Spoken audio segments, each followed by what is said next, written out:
We'll make this available to folks after the fact.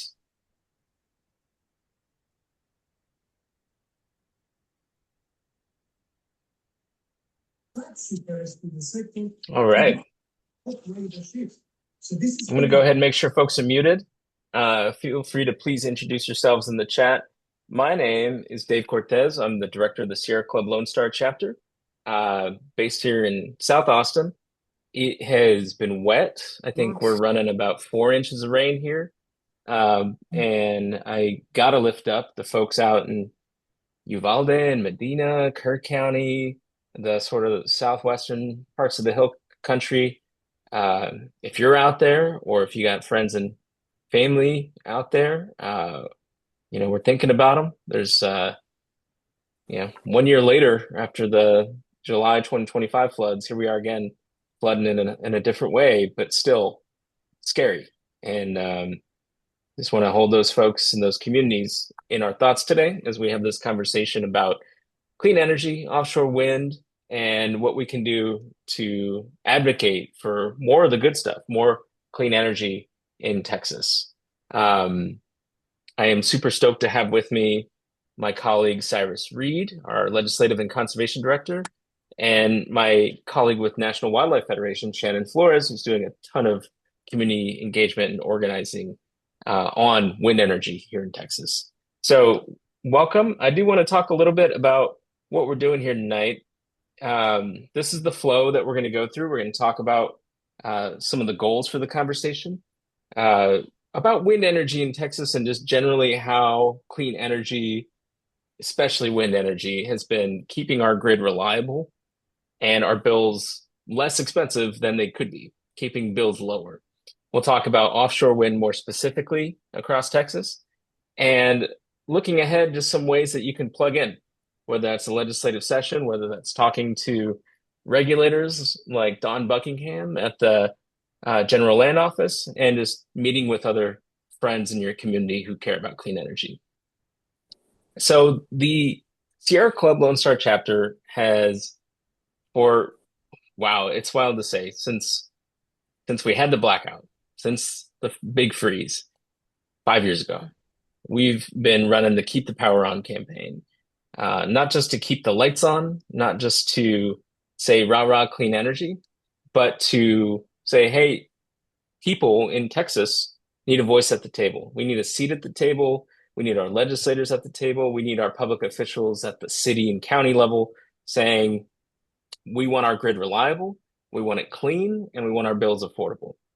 And as we've been doing that work over the last 5 years, we've made a lot of progress. We've pushed the Public Utility Commission of Texas to be more transparent, to have more public engagement, to push and increase commitments to energy efficiency, meaning energy that we don't consume, just making our homes and businesses and appliances more efficient. And we've also been working to engage local utilities from Brownsville to Hidalgo County to San Antonio and Austin and all the way up to Denton to invest more in clean energy.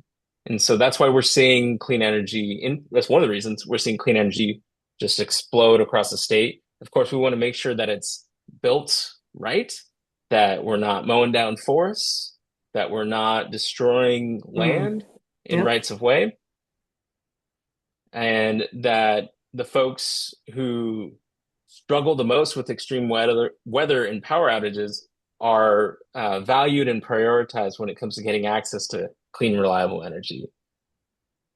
So one of the things we do quite a bit, if you've been to a Keep the Power On call before, we talk about affordability. We talk about the cost of living crisis in this country. We've been doing it since 2021, and honestly, a little bit before. I encourage you in the chat, if you are struggling with the cost of gas, your rising electricity bills, your wastewater fees, cost of groceries, you name it, to go ahead and drop your name in the chat and say, yeah, this is a struggle for me. Because there's a lot of everyday Texans out there who may not be environmentalists necessarily, or may not be part of the Sierra Club or our allies' networks, but they care.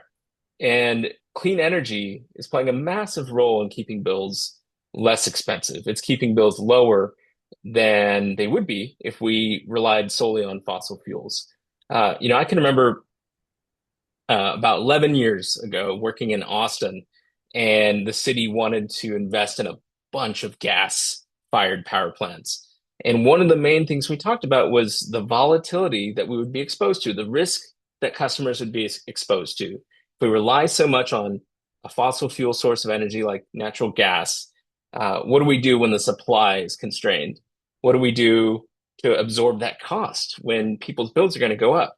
Well, fast forward to 2021 when the winter storm Uri hit, and that's exactly what happened. The supply of gas was constrained. The cost skyrocketed, and we saw utilities in different parts of the state go bankrupt as a result. We saw working folks, everyday folks, fixed income folks like y'all struggle because that cost was passed on to us.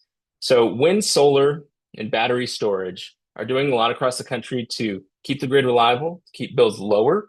And right here in ERCOT across Texas, that means millions of dollars in savings. And it's making our energy portfolio more balanced and more reliable. So, with that, everything I just said, I learned from this wizard named Cyrus Reed, who works with the Sierra Club and is our legislative director. And I want to pass the mic over to him because he's going to walk us through a little overview on clean energy in Texas. Cyrus? Yeah, great. Can you guys hear me? Yeah. Yeah. So I was just going to start, and thanks, Dave. Thanks for that introduction. I was just going to start with a little history lesson just to remind ourselves that this growth of renewable energy and now battery storage is really very recent in Texas. Back in 1999, the legislature passed a big bill called Senate Bill 7 that was really about deregulating the ERCOT market, and there are different opinions on whether that was a good thing or a bad thing. But one good thing they did do is they established the Renewable Portfolio Standard, which was a very modest goal to meet. At that time, they said, let's get 2,880 megawatts of new renewable capacity by 2009. Well, we met that back in 2005. Um, and so it was very successful. And so they said, well, in 2005, let's go ahead and expand that and also build some new transmission lines out to West Texas, where a lot of that, at that time, we were talking about wind was. And they set some new goals. Well, they easily met all those goals in I don't remember the year, but let's say 2012, 2013, around then, they were already meeting those 2025 goals. So they actually ended up in 2015 getting rid of those goals and just saying our market's working. We don't really need a special incentive for renewables anymore. It's part of our market. And if you fast forward to today, we're now the number one state in wind. We have been for several years, 40 gigawatts. So that's 40,000 megawatts. We're now number one in solar, at least in total capacity. I think California might be slightly ahead if you consider both distributed and utility scale, but in terms of utility scale, we're number one. And then in terms of capacity, we're also number one today in storage. So we're number one. And the reason that we care, if you go to the next slide, is not because we just love renewable energy. It's because of the benefits it brings us. And, we were talking about, Dave was talking about Winter Storm Uri. I think all of us, unfortunately, quite a few Texans died, and a lot of other people suffered. And a lot of that cost was then put on the backs of ratepayers ultimately. But one interesting thing that's happened in the last few years is with all this expansion, particularly now of solar and batteries, a lot of the things we worried about in just a few years ago, we no longer worry about. So it used to be, I know it's been rainy these last couple days, but we used to be worried that on a hot summer afternoon, we wouldn't have enough juice on the system.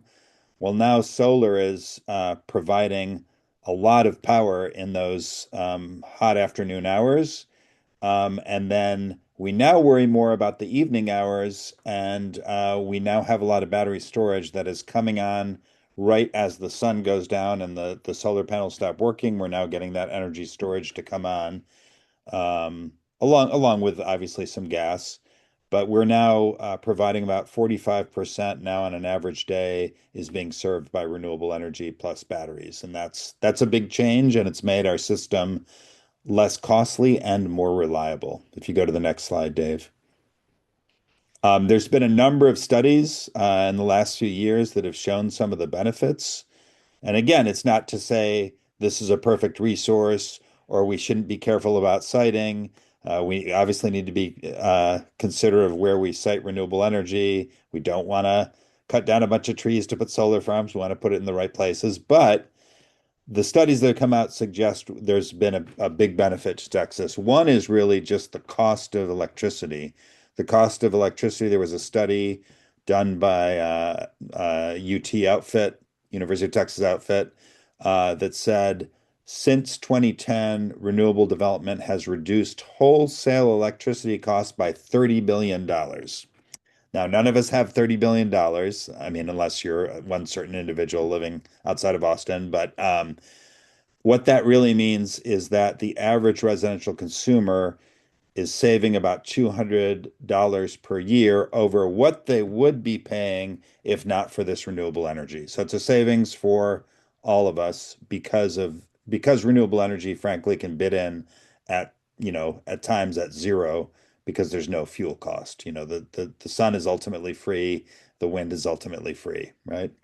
And then there's another required study every year. The Texas A&M Energy Systems Lab, by statute, has to look at the energy savings programs and renewable energy and how it's reducing the pollution that causes ozone. And they found that about 160 tons per day uh, of NOx emissions are being reduced because of renewable energy. And that's just growing because of the growth of renewable energy. And so we have pollution problems in our cities, but again, they'd be a lot worse if we were burning more fossil fuels. Um, then, of course, there's the direct revenue that's going to landowners. And a yet another study found, I think by UT as well, found that there's about 50 billion that's going in lease payments and tax revenues to mainly rural communities, a huge boom for rural Texas. And then obviously, we're all worried about water intensive industries coming to Texas and our drought. The good news is that wind and solar don't need water to operate. And there's some estimates there. Don't ask me about what these numbers mean. 68 billion gallons is a lot of water. Um, so that's a lot of water that's being saved. Uh, this really quickly, just to give you a sense of our grid, the lighter blue is the percentage of installed capacity on the ERCOT grid, and then the blue is the percentage of energy actually used. And again, what we're seeing is that wind is now providing over 20% of the energy, and solar is, around 15%. So that's 35%. And this would have been in 2025 is coming from renewable energy. But if you go to the next slide, Dave, um, the future looks bright if we don't mess it up, right? If we allow it to continue. This is showing the first bar shows where we are today in terms of capacity. So gas is our number one resource. But then if you add what's coming in the next few years and then get to the orange bar, that's showing you where we'll be in 2031. So gas is number one today, wind is number two, solar is number three. But in a few years from now, solar will be our number one resource, followed by gas, wind, and storage. So we are expecting a big change in Texas. But if you'll go to the next slide, Dave, and I think this might be my last slide, there's some headwinds. There's some headwinds at the federal level. I think you guys have probably read about this. The Trump administration is purposefully making it difficult for wind and other renewables, and we'll be talking about what they've done on offshore wind in a second. But they've been basically every wind operator to be able to operate has to get some permission from the Federal Aviation, FAA, as well as the Department of Defense, just to make sure that the wind turbines don't interfere with, military facilities and planes that they fly. But they've been delaying those permits and not issuing them, and that's put a lot of projects on halt. And then there's been a clawback of federal grants, and of course the so-called Big Beautiful Bill did take away or start to phase out a lot of the incentives. Meaning there's some companies that have been halting their wind projects. And then on the other side, we're seeing a well-funded campaign backed by oil and gas billionaires. A couple of them are up above that are against clean energy. We're seeing these local groups, and it's not to say there aren't local folks who are concerned about particular facilities in particular areas. That's legitimate. But a lot of this is being funded by, frankly, billionaires who have other interests. And so it goes to the question, is Texas really all of the above? And then I think I might have one more slide. I'm not sure. No, that's it. That's Oh, that's it. it. Well, my other point I was going to make is for those of you who were involved in the last legislative session, we saw in the Texas Senate that there was an active campaign really aimed at renewable energy and the development of renewable energy. And fortunately, a lot of allies working together stopped the majority of those bills from becoming law. But we're, worried again that there's a narrative out there that ignores the benefits of renewable energy, the cost it's saved us, the fact that it doesn't use water, the fact that it's not causing emissions, and has really what we think is a false narrative. So we're worried about that. We stopped it in 2025. I think we can stop it again in 27, but we're gonna we're gonna need to pay attention, all of us. And I think That's right. that's my last slide. Yeah. Thank you so much, Cyrus. And Thank you. I'll say y'all, I'm not worried because we got y'all, and we'll talk a little bit later and show some polling and some data that demonstrates the amount of public support for renewable energy. Um, I like a good fight. I'm a lifelong Texan. I fell into the environmental movement growing up next to a polluting, destructive copper smelter in El Paso. This is the work that I've known. I've never done this work in an easy way, and I enjoy that Mr. Ferris and Mr. Wilkes, pictured on that screen, are investing all of their resources to make Texas more harmful because it means that we get the chance to speak up for a better world and a Texas that serves our communities in ways that we want. And I know you all are ready to get to work, and we're going to get to that a little bit later in the call. We're going to give you some tangible ways to plug in, both on clean energy, but also on legislative issues more broadly. But before we do it, I want to introduce our dear friend. I'm actually really excited that she's here, Shannon Flores. I believe you're out of Katy, Texas, Shannon. Is that right? Awesome. Shannon with NWF is going to school us a little bit in this wild idea that we might put clean energy in the coastal waters in the Gulf and explain a little bit about some of the work that's going on around that. So, Shannon, let me hand it over to you. Thank you so much, Dave. I appreciate it. So I'm going to actually I'm going to switch and control the slides myself. So give me a minute while we can continue the tech and transition Thank over. you.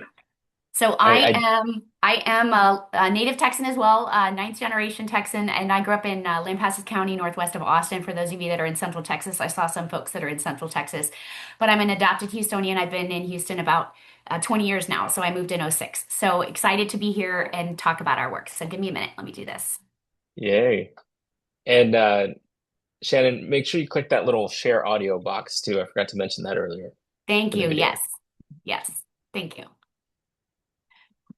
Everybody should see this lovely slide. So I'm with the National Wildlife Federation. I'm so excited to speak to you today about our work to support offshore wind. So I am a former teacher. I welcome questions, and we do have some content that is a bit technical, but we'll have time for questions and a discussion shortly.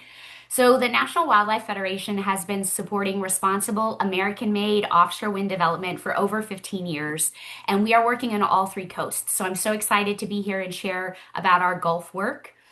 At NWF, we know that climate change is the greatest existing threat to American wildlife, our wild places, and communities around the country.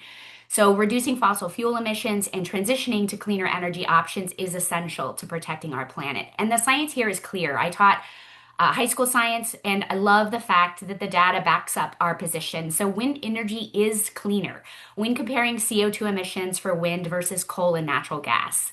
Coal's carbon footprint is about 90 times larger than that of wind energy, and natural gas is more than 40 times larger. So I want to just clarify here one note. These are life cycle emissions, which include both direct and indirect emissions. Wind has no direct emissions while farms are generating power. There are only indirect emissions during the production and construction phases of a project. So I want to clarify that. And we do have a short film to kind of explain our work at NWF to support offshore wind. So let's take a look.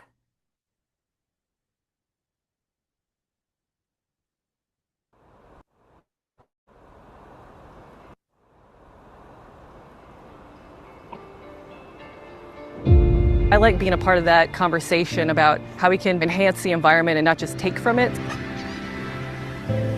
I've been very lucky to live in a lot of different coastal environments, and all of them have their sources of joy. I have mixed feelings about what the future is looking like right now. I think it would look better with offshore wind in the picture. Offshore wind, its opportunity, is just one key piece in a puzzle that will help us address the climate crises that we're facing right now. It's pretty incredible how resilient nature can be when we give it the opportunity to bounce back.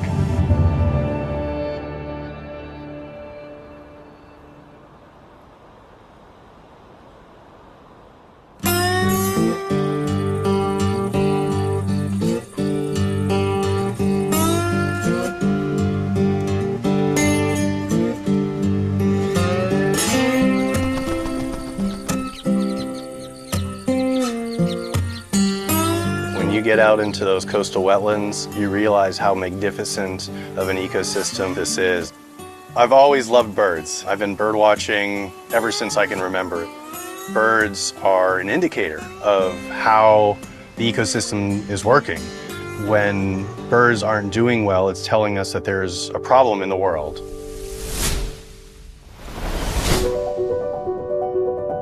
This is a place where birds land when they first come across the Gulf. They see this spot, they're exhausted, they drop down here. We have around 7,000 pairs of birds that nest here, roughly 2,600 pairs of brown pelicans. I mean, birds are part of the coastal landscape. There is a lot of concern about offshore wind and birds. For good reasons, there can be bird strikes with wind turbines. And if we understand those impacts, we can keep coming up with new mitigation strategies. For example, there was a preliminary study that showed if you paint one of the blades black, you can reduce bird strikes by up to 72%. If you place wind turbines close to shore, that's where most of the birds are. That's where the pelicans are, the migratory shorebirds. And so, by placing them further offshore, it decreases the risk to a lot of those species. 2.1 billion birds cross the Gulf every spring. And so the one concern that remains are the migratory birds that are flying across the Gulf. We need to know how high these birds are flying in order to assess the risk of collisions with offshore wind. And we're going to open up this net and set out a decoy, and hopefully that'll convince him to fly in. So now we have the net set up, we're gonna play the song of the male prothonotary warbler.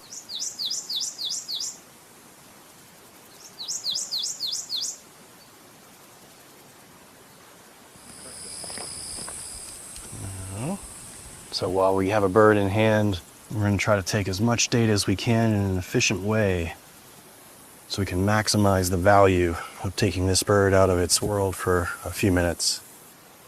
All right, so he's outfitted with his geolocator.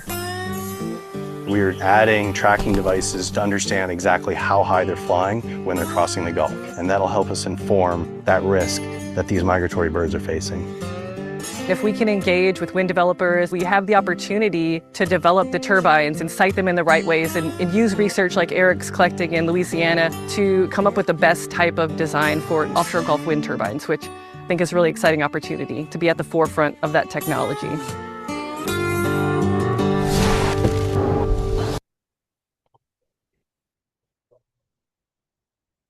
Excellent. Thank you so much. I'm excited to see the questions in the chat. I will address, I have a link to share about recyclability of turbines, and we can discuss more of that in a bit during the discussion period.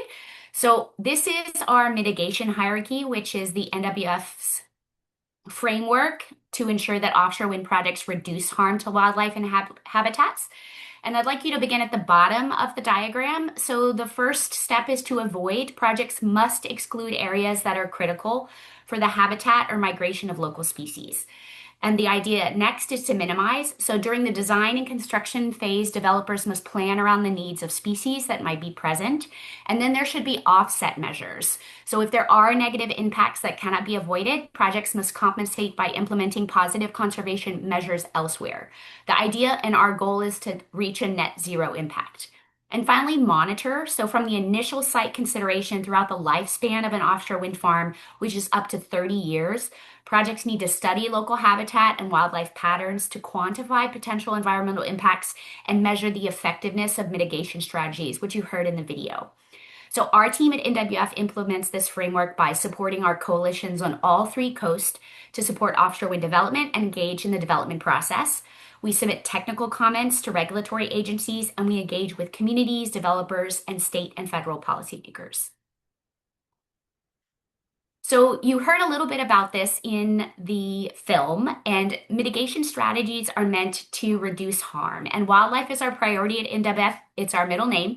And our team engages with developers and researchers to help protect wildlife throughout the lifespan of projects.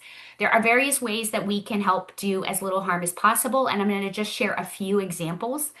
So on the left-hand side of the screen, this is a noise abatement technology. So many of you have likely heard about negative impacts for underwater noise for marine species, and we have researchers have figured out that a double bubble curtain reduces the amount and extent of noise during pile driving, which is when they drill into the seabed for the foundations of the turbine.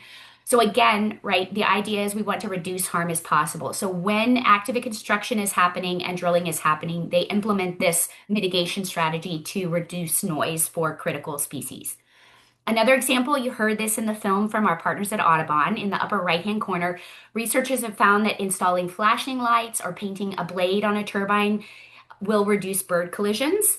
And finally, in the bottom left, protected species observers are trained and they are on the lookout for vulnerable species during construction and to, if needed, stop construction when those species are spotted. So other examples could be reducing vessel speed reduction and restrictions, seasonal restrictions during key migratory phases, or at first and always responsible siting.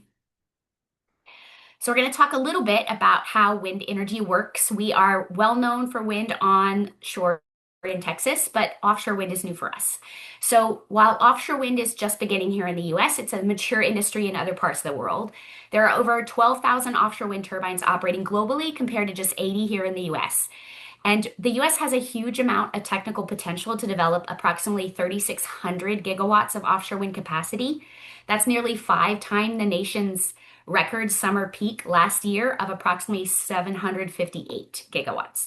So it's a huge amount. While not all of this resource potential is likely to be developed, it illustrates the scale of offshore wind's potential and its contribution to the nature's future energy needs.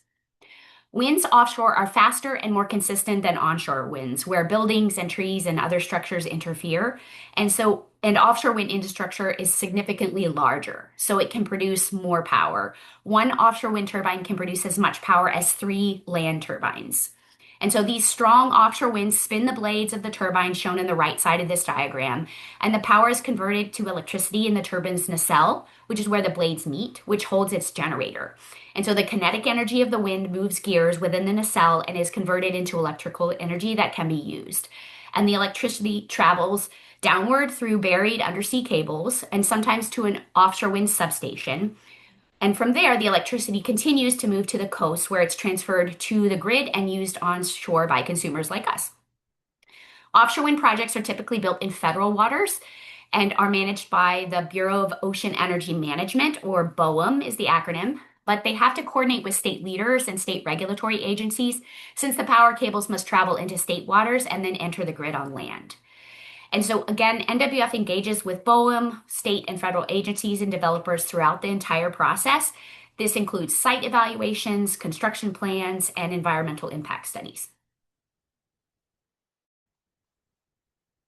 So offshore wind is actually been producing power in the US for 10 years, all currently on the East Coast. So Block Island Wind was the first offshore wind project built in the US in Rhode Island in 2016. And then after that, Seaval pilot in Virginia was completed in 2020. And then 2 years ago, in 24, Southwark Wind in New York went online. And this was the first utility scale wind farm generating 132 megawatts of electricity. That's the equivalent of powering about 70,000 homes. Vineyard Wind 1 in Massachusetts went online earlier this year. It's the largest operating wind farm in the US with 62 turbines. And Massachusetts Governor Healy said the project has created nearly 4,000 jobs and delivered 1.94 billion in economic output. The project will reduce carbon emissions by more than 1.6 million metric tons per year, which is the equivalent of taking about 325,000 cars off the road annually. There are 4 additional projects that are currently under construction, all on the East Coast, and 3 of them are set to be completed this year. Revolution Wind is off the coast of Rhode Island in Connecticut. It's still under construction, but it's already sending power to the grid. When it's completed, it's going to have 65 turbines and generate more than 350,000, powered for 350,000 homes is the estimate. Seaval Commercial in Virginia is off Virginia Beach with 176 turbines and will generate over 2,500 megawatts of power. It too is already generating power, and when completed, will power up to 660,000 homes. Empire Wind 1 is in New York. It will generate an estimated 816 megawatts of electricity, which will power about 500,000 homes, and it's currently about 70% completed. And so far, according to project details, it's created 4,800 jobs locally. And finally, Sunrise Wind is set to be completed next year in 27, generating an estimated 924 megawatts of electricity, equivalent of powering about 600,000 homes. So lots of potential. It's very exciting to be working on this and to hear great clean power being generated here across the East Coast. We're going to talk next about Texas and locally. So during the Biden administration, BOEM, again, Bureau of Ocean Energy Management, identified a few areas in the Gulf as potential sites for offshore wind development and held the first lease sale. The sites off the Texas coast were 20 nautical miles out, so definitely we're not going to see them when I'm hanging out at Galveston Beach or down in South Padre. These are far off the coast. Remember that offshore wind production happens in the federal waters, and so here in Texas, the General Land Office, or GLO, is in charge of our coastal management program, and so is a regulatory agency that's involved in the transmission lines that would need to travel into state waters. Unfortunately, in 2024, the General Land Office, under Commissioner John Buckingham, sent 2 letters to the Biden administration in opposition to the lease sales. Her team cited the endangered Rice's whale as the reason, but I'd like to clarify that the planned sites were outside of known Rice's whale habitats, and NWF and our partners working on offshore wind nationally coordinated with BOEM to help reduce harm. Unfortunately, the Texas sites did not get any bids, and Texas leaders have not outlined any offshore wind energy goals, unlike other coastal states. There is one lease area in the Gulf. You can see it on the map in the blue area. It's off the coast of the Texas-Louisiana border. And Louisiana aims to achieve 5 gigawatts of offshore wind power by 2035. This was outlined in Louisiana's Climate Action Plan, which was published in 2022. So even though we don't have any active projects in the Gulf, we have lots of connections to offshore wind for Texas across the state. So in engineering, manufacturing, steel, shipyards, and more shown on this map. Oceanic is one of our industry partners working to support offshore wind here in the US. And I'm going to provide 3 concrete examples of how this industry is working in Texas. Again, there are lots on the map. You can see them just by the dots. So in the foreground of this picture, you'll see the first American-made offshore wind substation. This was built by Kiewit in Ingleside, just north of Corpus. It is not an offshore wind oil, or it's not an oil rig. I know they look similar, but this is an offshore wind substation, and it is now installed in South Fork Wind in New York, providing power to New York residents. Cetrium built the nation's first ever American-built, owned, and crewed offshore wind installation vessel in Brownsville, Texas, down in the valley, called the Charybdis. The project employed over 1,200 workers at peak construction and used 14,000 tons of domestic steel. The Charybdis is currently working to support construction in Virginia for Dominion's CVOW project. And finally, the Echo Edison was constructed with strong collaboration across the Gulf. It was built by over 600 workers across Louisiana, Mississippi, and Florida. Components of the vessel were sourced from 34 states. And the vessel's engines were actually supplied by the Houston-based company Caterpillar Marine. So the ship is working on the East Coast to service farms that are actively producing power. So these are 3 great examples of how offshore wind projects help support Texans. What we're missing here is American power generated here in the Gulf to power Texas homes and businesses. So we're going to close today and return to our short film Coast to Coast before we open it up for our call to action and for a discussion.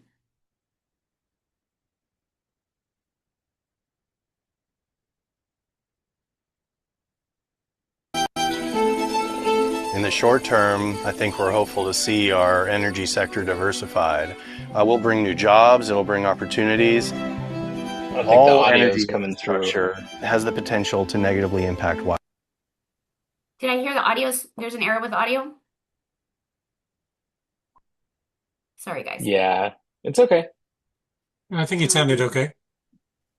You sound okay? Okay, just make Yeah, I could hear it. And offshore Thanks. wind is no exception to that. However, we can find places to responsibly site offshore wind to minimize its impacts. In a world that's shifting and changing, it's easy to kind of step back and be overwhelmed by the size of the problems, but I think there's more power in solutions. I believe that fishing and offshore wind can totally coexist. I feel very positive about responsible offshore wind development as an energy source that can, allow us to live on this ocean planet that we love. My biggest hope is ultimately that we build these projects responsibly in a way that local communities can take a lot of pride in and ultimately feel like they're contributing to the world and making it a better place.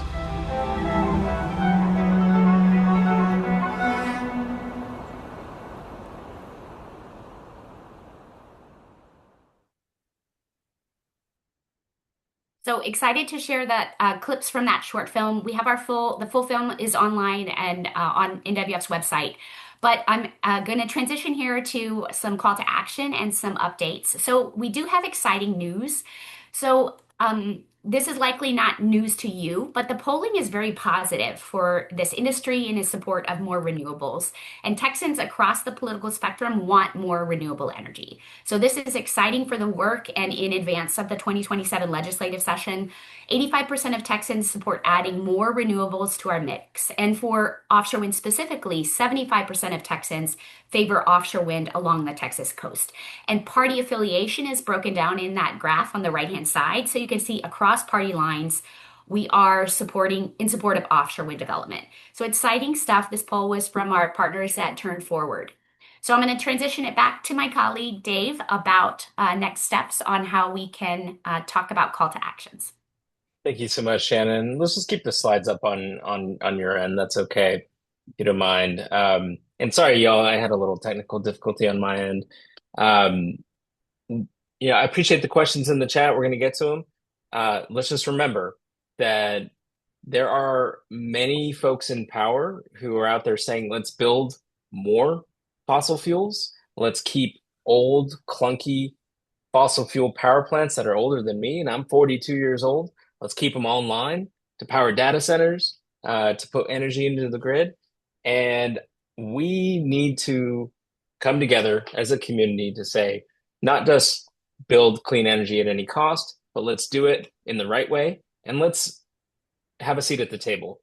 So if we're concerned about wildlife, if we're concerned about transmission lines, if we're concerned about cost, if we're concerned about access to make sure that every Texan that wants access to clean energy can get it, let's push our way into the conversation so that it's not just about building dirty stuff that's going to just make our climate dirtier, hotter, and more extreme weather. Let's go to the next slide, please. So it's not going to be one of us on our own. It's got to be all of us together. And whether it's the government land office and Commissioner Don Buckingham, whether it's Senator Mays Middleton, who's got a good shot at being our state's next attorney general, there are people with a lot of influence who say no more clean energy at all. They are spewing talking points that are not factual and say, let's build gas plants instead. I want to hear from you all. I want to know about the future that you want to have. If you want responsibly sited clean energy, if you want it built in ways that protect wildlife and habitat, let's build that chorus. Let's get out there and make sure that public officials, not just like these folks who are anti-clean energy in power, but your local state representative, your local mayor, your local council person, your local county judge are out there hearing from you. Slide, please. There's a lot of ways we can do that. And Shannon's got some good ways. I'm going to kick it over to her to invite you all to participate a bit in something that she's considering putting on the table. Go ahead, Shannon. Yes, so we didn't talk about this, but offshore wind projects take a long time to go online. So it's about a 10 to 15 year process between the initial site lease sale, which has happened in Louisiana, to actively producing power. And the good news is that lots of times there is power generation before the farm is completed.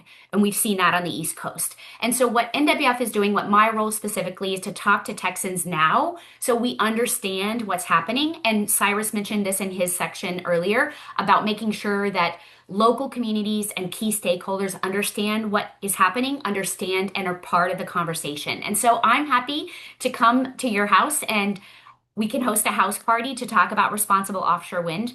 The idea is to have conversations, to talk about the science, to share the research, and to have honest and open dialogue so that everybody understands what's being built in their neighborhood. And please note, again, these are 20 nautical miles off the coast, but you would be involved in the process. And we've seen that both on the East Coast and currently in the West Coast when they're having discussions with community stakeholders. So happy to travel. I am just west of Houston and Katy, but my job is to talk to folks from Beaumont to Brownsville. And if you're in Central Texas and you want me to travel inland, I'm happy to do that too. Absolutely. Thank you, Shannon. I mean, I can't see most of you on this call, but I just want you to know I would much rather be hanging out with you in person, having these conversations. And I imagine that everybody else here would enjoy that too. So we just wanted to make that offer. If you're in a community, you might have some clean energy friends around. Maybe they're part of a group. Well, I'll throw out, I know we got some North Texans here, NTREG, or I call it NTREG, North Texas Renewable Energy Group. Maybe they're already in that, but there's a lot of folks who aren't and just want to know a little bit about what can I do to support clean energy growth in Texas in a way that's good for the environment, that protects wildlife, and is going to help people and combat the climate crisis. This is a great opportunity to just hang out and make something like that happen. If, again, not everybody's down to hang out with friends and family or strangers, more specifically, if your MO is just to be behind a keyboard and you want to send a letter or you want to make a call or handwrite a letter, we've got a petition in the chat to, does anybody know Dawn Buckingham? Her name's come up a few times tonight. Texas Land Commissioner. Very, very anti-wind power and arguably clean energy too. Even though it provides a massive tax base for rural Texans, even though, as we heard from Shannon, it's putting a lot of Texans to work and sustaining economies in rural Texas, folks are against it. So we've got a petition there. You can just click on that. That's new for the Sierra Club. Environment Texas, our friends at Environment Texas also have a similar one up. Send a note. Let's let Don Buckingham know. And I just want to go a little bit further on why that's important. Mays Middleton, who I mentioned earlier, Don Buckingham, They were in newspapers, in the Houston Chronicle and other, Corpus Christi Caller Times, San Antonio Express News, saying that, we really shouldn't build clean energy like this in the coastal waters because it's bad for the Rice's whale, it's bad for other wildlife. Probably the first time I've ever heard some of these folks talk about wildlife being important to them. So I'll just say that. And I don't think that they should be the representatives of advocates who are speaking up for wildlife and the environment. I'd rather see you all out there doing that. So let's sign the petition and we'll use that to try and encourage you all to connect with some other folks around the community. Let me see what we got next. Next slide here. Yeah, so our next slide shows the petition. But our last one is on the in-district work in legislative districts. So if you're not on your phone and you have your phone handy like this, you can just kind of scan that QR code there. Otherwise, you can wait till the follow-up email, which will go out tomorrow, and have this recording and slides and links available. And sign up for our legislative action team. We've got folks from Senator Taylor Remett's district to Senator Chuy Hinojosa's district down in South Texas. Signing up, organizing, talking to each other about having meetings with those state legislators to talk about clean energy and why it's important, to talk about all the issues that you've raised today. So we'd love for you to get involved in that work. I know the legislative session hasn't started. It starts technically in January 2027, but as my dear friend and colleague Cyrus Rita said, it's already started. Oil and gas interests, polluter interests, other special interests are working hard at the Capitol day in and day out. And so is he, by the way. So is Cyrus. So we need you around, and I'd love for you to sign up. So with that, there were some great questions in the chat. I invite folks I'd really like to call up the question around recycling. So if you put a recycling question in the chat, I invite you to come off mute, turn your camera on, say hi, introduce yourself, and speak your question into the room. Is that anybody here? We might have lost you. That's me. This is Go ahead. Dawn Obermiller. Yeah, I was concerned that the wind turbines are not being recycled, and I'm wondering what the issue there is. Is there a problem with recycling them? Is the company that has them just not doing their job? Is there something that needs to be done with the existing ones? I know there's new technology coming that is easier to recycle, but what do you do with that giant pile that's sitting there? Great question, Dawn. And Shannon, if you don't mind stopping screen share, it might be easier for folks to see each other. Thank you for clicking through the slides.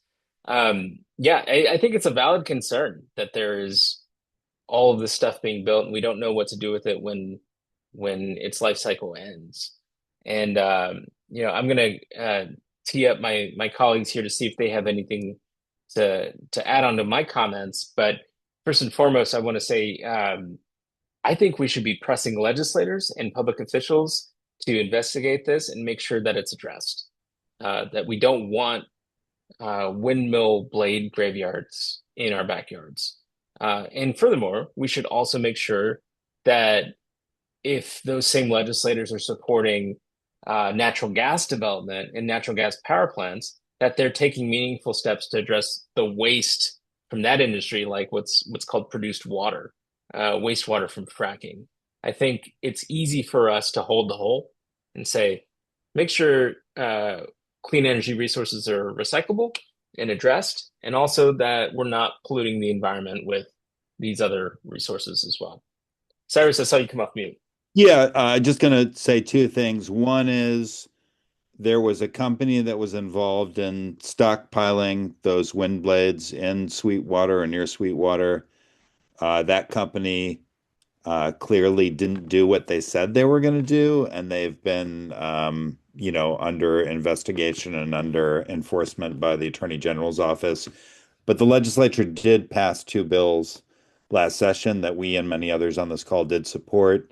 And those bills, first of all, require going forward any new, I think it's wind and solar, and Larry can correct me if I'm wrong. I know he knows. Uh,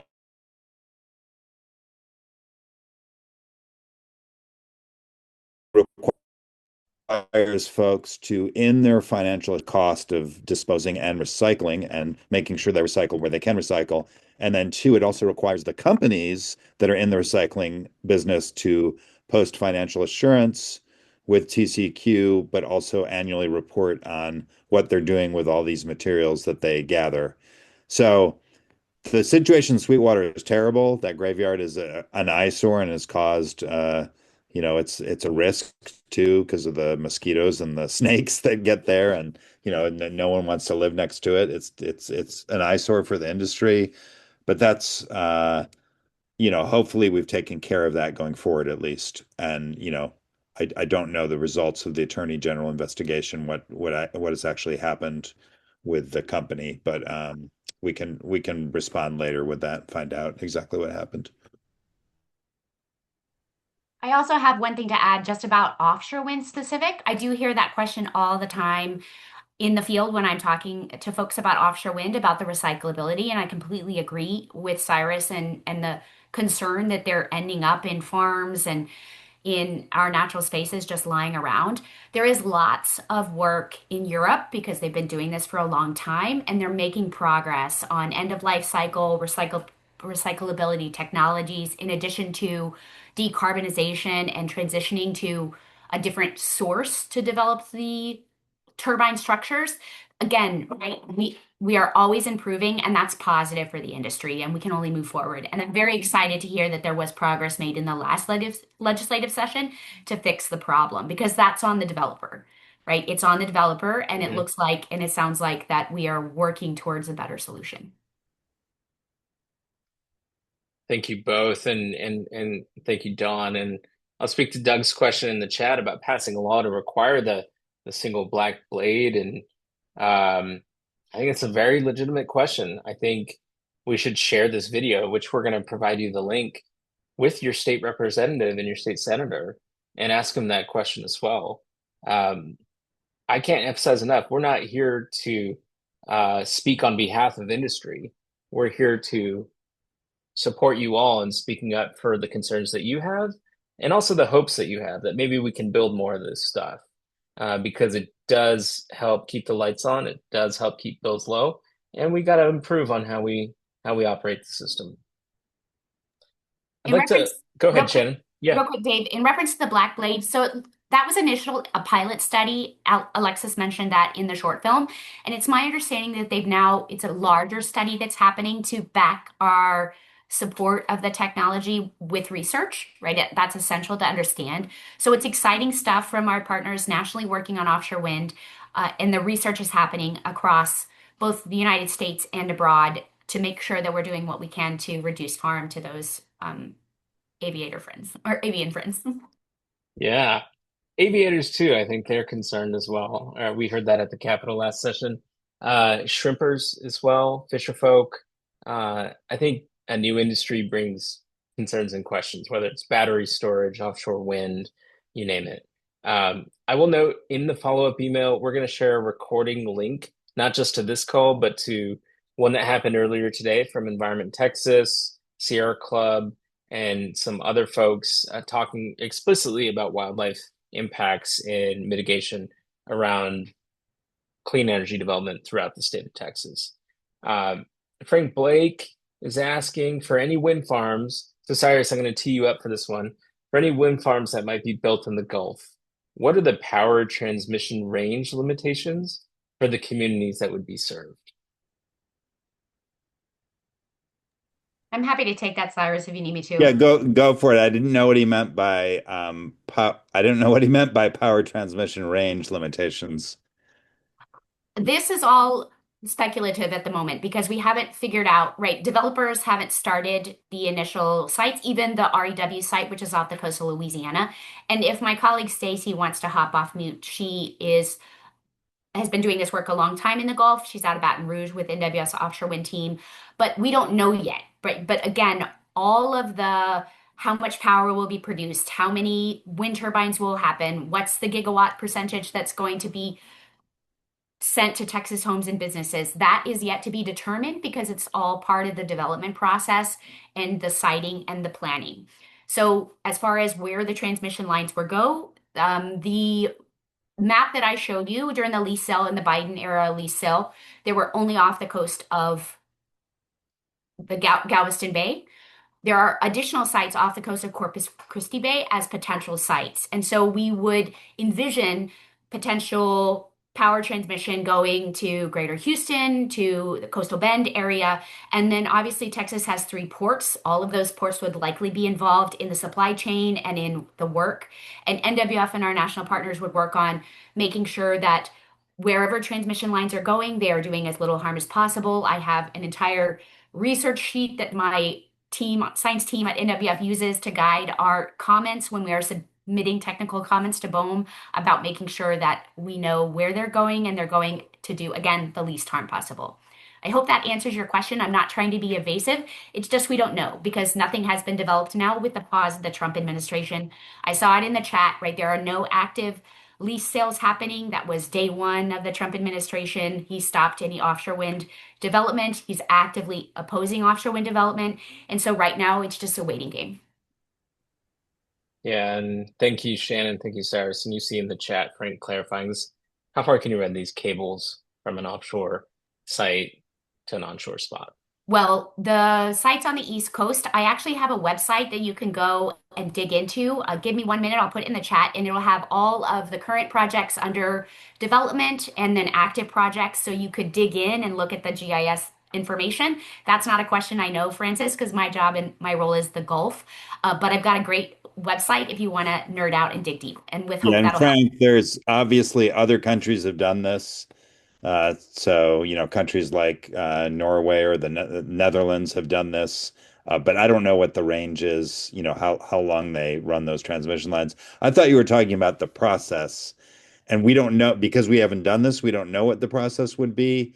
But if the transmission process generally is the company that owns wherever the substation and the lines are going to is usually the one that has the authority to build it, or depending where it's coming from, or it might be 2 companies. So if we look at the Mhm. big transmission projects going on right now, it's the big transmission and distribution utilities, Encore, AP Texas, or LCRA that are building the ones on land. And for that process, they do need to go through routing. They do need to get a CCN. They need to ultimately be approved by the PUC commissioners. So I would imagine Yep. we'd have a similar process for offshore wind. Yep. Yeah, we're coming up close on time. There's a few things to speak to here. Uh, Louisiana is not a pro clean energy state. Maybe I'm not yelling that loud enough, but Louisiana is actively pursuing offshore wind. And what we've heard from folks in the industry and in the political realm about why Texas is not is it's purely political because we had a proposed offshore wind ban from Senator Mays Middleton last legislative session because Governor Abbott has not spoken up in support the same way that the governor of Louisiana has.